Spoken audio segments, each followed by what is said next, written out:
Hey guys, just wanted to show y'all a quick clip of me making some of my tea. I've filled this to its line and I make this once a week and I mix it up and make different teas.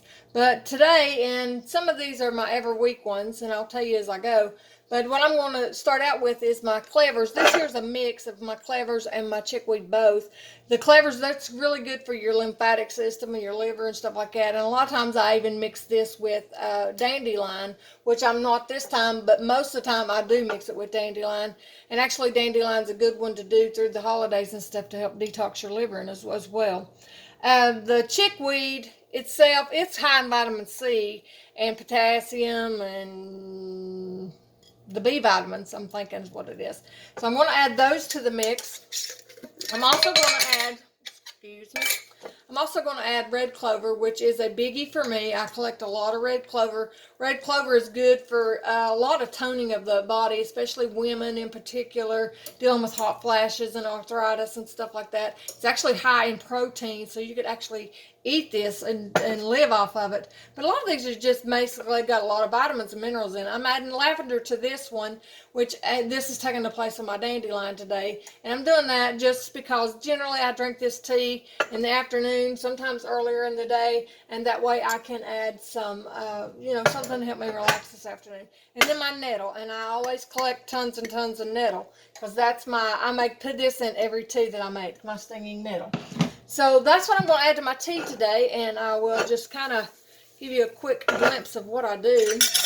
Nothing fancy. This is one of those percolator coffee makers. And to me, that's just the simplest way for me to do this because I can put it on and let it do its thing.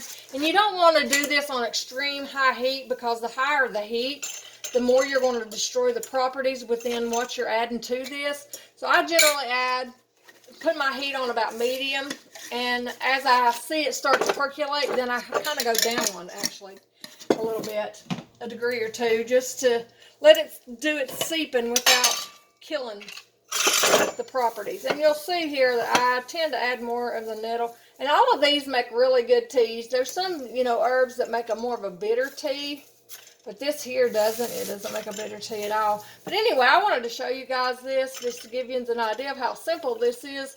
This don't have to be a big complicated process. And as you see too, I don't mash mine a great deal until I get them in there, and then I kind of smash them, because the more you smash them up before, the more oils and natural oils and stuff that you lose. So I don't like to do that until I'm actually fixing to use it. I mash it some just because, like this, I smashed it some to get it all in there. But, the fullness of doing that, I don't. So if you got one of these old percolators, guys, these are wonderful to do this with.